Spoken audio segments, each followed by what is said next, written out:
ವಾಲ್ಮೀಕಿ ಅಭಿವೃದ್ಧಿ ನಿಗಮದ ಅಧೀಕ್ಷಕರಾಗಿರುವಂತಹ ಏನು ಚಂದ್ರಶೇಖರ್ ಅವರು ಆತ್ಮಹತ್ಯೆಯನ್ನು ಮಾಡ್ಕೊಂಡಿದ್ದಾರೆ. ಏನು ಇವತ್ತು ಶಿವಮೊಗ್ಗಕ್ಕೆ ಆ ಕುಟುಂಬಕ್ಕೆ ಸಾಂತ್ವನ ಹೇಳಲು ಮಾಜಿ ಸಚಿವರಾಗಿರುವಂತಹ ಕೋಟ ಶ್ರೀನಿವಾಸ್ ಪೂಜಾರಿ ಅವರು ಆಗಮಿಸಿದ್ರು. ಸಾಂತ್ವನ ಹೇಳಿದ್ದಾರೆ. ಅವ್ರು ನಮ್ಮ ಜೊತೆಗಿದ್ದಾರೆ, ಅವ್ರನ್ನ ಮಾತಾಡಿಸ್ತೇನೆ. ಸರ್, ಈಗ ಸಾಂತ್ವನ ಹೇಳಿದರೆ ಏನು ಆಗ್ರಹ ಸರ್ ಸರ್ಕಾರಕ್ಕೆ?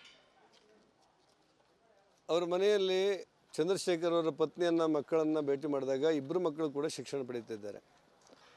ಆಕೆ ಅವ್ರ ಹೆಸರು ಕಲ್ಯಾಣಿ ಇರಬೇಕೇನೋ, ಅವ್ರು ಹೇಳಿದರು, ಕವಿತಾ. ಅವ್ರೇನು ಹೇಳಿದ್ರು ಅಂದರೆ, ನನ್ನ ಗಂಡ ನನ್ನ ಮನೆಗೆ ಆಧಾರವಾಗಿದ್ದರು. ಇವತ್ತು ನಮ್ಮ ಗಂಡ ಕೋವಿಡ್ ಆದ ಸಂದರ್ಭದಲ್ಲಿ ಮಾಡಿರುವಂಥ ಸಾಲಕ್ಕೆ ನಾವು ಬಡ್ಡಿ ಕಟ್ತಾ ಇದ್ದೇವೆ. ಇಂಥ ಸಂದರ್ಭದಲ್ಲಿ ನನ್ನ ಗಂಡ ತೀರಿಯೋದ ಹಿನ್ನೆಲೆಯಲ್ಲಿ ನನ್ನ ಮುಂದಿನ ಬದುಕೇನಂತ ನಂಗೆ ಗೊತ್ತಿಲ್ಲ ಅನ್ನುವಂಥ ಮಟ್ಟದಲ್ಲಿ ಅವ್ರು ಮಾತನಾಡ್ತಿರೋದನ್ನು ಕಂಡೆ.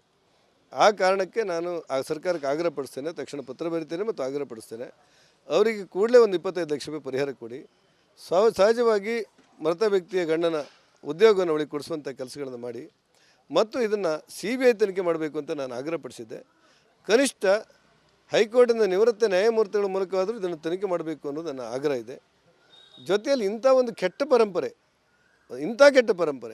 ಆ ಡೆತ್ ನೋಟಲ್ಲಿ ಒಬ್ಬ ಸಾತ್ವಿಕನಾದಂಥ ನೌಕರ, ಸರ್ಕಾರಿ ನೌಕರ ಹೇಳ್ತಾನೆ, ಈ 87 ಕೋಟಿ ರೂಪಾಯಿ ಆಕ್ರಮ ಆದರೆ ಹಿಂದೆ ಸಚಿವ ನಾಗೇಂದ್ರ ಅವರಿದ್ದಾರೆ ಅಂತೇಳಿ ಅವನೇ ಹೇಳಿಬಿಡ್ತಾನೆ. ಕರ್ನಾಟಕದ ಮುಖ್ಯಮಂತ್ರಿ ಸಿದ್ದರಾಮಯ್ಯನವರು ಕರೆದು ರಾಜೀನಾಮೆ ತಗೊಳ್ಳೋದನ್ನು ಬಿಟ್ಟು ಇವತ್ತು COD ತನಿಖೆ ಮಾಡ್ತೇವೆ, ಪರಿಶೀಲನೆ ಮಾಡ್ತೇವೆ, ವರದಿ ಬರಲಿ ಅಂತ ಹೇಳುವಂಥ ಮಾತಿದೆಯಲ್ಲ, ಇದು ಸರ್ಕಾರದ ದುರಂಕಾರದ ಪರಮಾವಧಿ. ತಕ್ಷಣ ಈ ಸಚಿವರನ್ನ ಮೇಲೆ ಕ್ರಮ ತೆಗೆದುಕೊಳ್ಬೇಕು. ಇದನ್ನು CBI ತನಿಖೆ ಅಥವಾ ನಿವೃತ್ತ ನ್ಯಾಯಮೂರ್ತಿಗಳ ಮೂಲಕ, ಹೈಕೋರ್ಟ್ನ ನ್ಯಾಯಮೂರ್ತಿಗಳ ಮೂಲಕ ಇದನ್ನು ತನಿಖೆ ಮಾಡಬೇಕು. ಅವರಿಗೊಂದು 25 ಲಕ್ಷ ರೂಪಾಯಿ ತಾತ್ಕಾಲಿಕ ಪರಿಹಾರ ಅಂತೇಳಿ ಕೊಡಬೇಕು ಅನ್ನುವಂಥ ಆಗ್ರಹವನ್ನು ನಾವು ಮಾಡ್ತೇವೆ. ಇಲ್ಲದೇ ಇದ್ದರೆ ಇದಕ್ಕೆ ನೇರವಾಗಿ ಮುಖ್ಯಮಂತ್ರಿ ಸಿದ್ದರಾಮಯ್ಯನವರೇ ಕಾರಣ, ಅವರ ರಾಜೀನಾಮೆ ಕೇಳುವತ್ತ ನಾವು ಹೆಜ್ಜೆ ಇಡಬೇಕಾದಂಥ ಅನಿವಾರ್ಯತೆ ಬರುತ್ತೆ. CID ಮೇಲೆ ನಂಬಿಕೆ ನಡಿ, ಈಗ ಶುರು ಮಾಡೋಣ.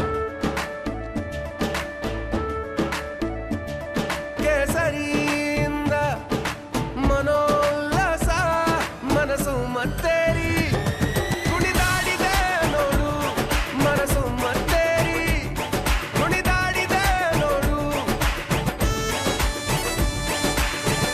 ಕ್ಷಣ ಕ್ಷಣವೂ ಆಚರಿಸಿ ಕೇಸರಿ ಹಬ್ಬ. ವಿಮಲ್, ಬಾಯಲ್ಲಿ ಹೇಳಿ ಕೇಸರಿ ಇಲ್ವಾ ಅಂತೇಳಿ. CID ಮೇಲೆ ನಮಗೂ ನಂಬಿಕೆ ಇಲ್ಲ, ನಿಮಗೂ ನಂಬಿಕೆ ಇಲ್ಲದಿರುವಂಥ ಕಾಲ ಬಂದುಬಿಟ್ಟಿದೆ.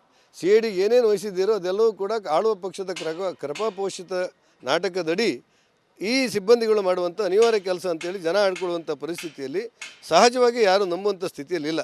ಅವರಿಗೆ ನ್ಯಾಯ ಸಿಗಬೇಕಾದ್ರೆ CBI ಕೊಡಬೇಕು ಅಥವಾ ರಾಜ್ಯ ಹೈಕೋರ್ಟ್ನ ನಿವೃತ್ತ ನ್ಯಾಯಮೂರ್ತಿಗಳ ಮೂಲಕ ಮಾಡಬೇಕು ಅನ್ನೋದು ನಮ್ಮ ಆಗ್ರಹ. ಸರ್, ಮನೆಯಲ್ಲಿ ಒಂದು ಪೆನ್ ಡ್ರೈವ್ ಸಿಕ್ಕಿದೆ, ಅದರಲ್ಲಿ ಏನಿದೆ ಅನ್ನೋದನ್ನ ಬಹಿರಂಗಪಡಿಸಬೇಕು ಅನ್ನೋದು ಕುಟುಂಬ. ಅದನ್ನೇ ಹೇಳಿದೆ, ಮಾಧ್ಯಮದ ಎದುರು ಹೇಳಿದೆ. ಪೆನ್ ಡ್ರೈವ್ ಸಿಕ್ಕಿದೆ ಅಂತ ಹೇಳ್ತಾರೆ. ಪೆನ್ ಡ್ರೈವ್ ಬಗ್ಗೆ ಸರ್ಕಾರಕ್ಕೆ ಯಾಕೆ ಪ್ರೀತಿಯೋ ಗೊತ್ತಿಲ್ಲ, ಅದನ್ನು ವಶಪಡಿಸ್ಕೊಂಡಿದ್ದೀರಿ. ಅದರಲ್ಲಿ ಏನುಂಟು ಅನ್ನೋದು ಬಹಿರಂಗಪಡಿಸಬೇಕು ಅನ್ನೋದು ನನ್ನ ಆಗ್ರಹ. ಆ ಬಹಿರಂಗಪಡಿಸೋದಕ್ಕೋಸ್ಕರ ನಾವು ವಾದವನ್ನು ಮಂಡಿಸ್ತೇವೆ. ಸರ್, BJP ಮುಂದಿನ ದಿನಗಳಲ್ಲಿ ಹೋರಾಟ ಮಾಡುತ್ತಾ ಹೇಗೆ ಅಂತ?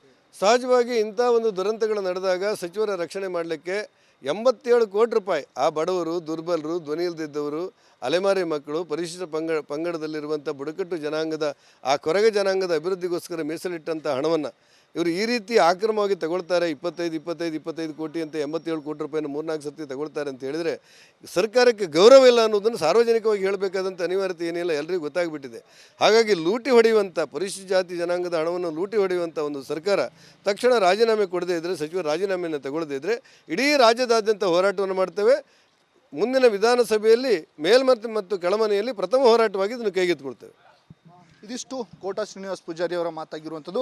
ಕೂಡಲೇ ಏನು ಸರ್ಕಾರ ಆ ಮೃತ ಕುಟುಂಬಕ್ಕೆ 25 ಲಕ್ಷ ರೂಪಾಯಿ ಪರಿಹಾರವನ್ನು ಕೊಡಬೇಕು. ಈ ತನಿಖೆಯನ್ನು ನಿವೃತ್ತ ನ್ಯಾಯಾಧೀಶರ ಕಡೆಯಿಂದ ಮಾಡಿಸಬೇಕು. ಜೊತೆಗೆ ಏನು ಆ ಪೆನ್ಡ್ರೈವ್ನಲ್ಲಿ ಏನಿದೆ ಅನ್ನುವಂಥ ಅಂಶವನ್ನು ಬಹಿರಂಗಪಡಿಸಬೇಕು.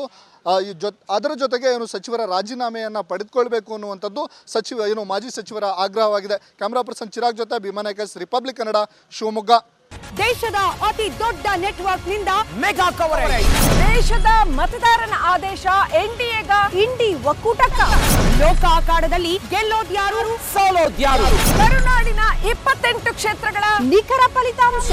ಫಾಸ್ಟ್ ರಿಸಲ್ಟ್, ಪಕ್ಕಾ result. Number 1 election team, number 1 network, number 1 coverage.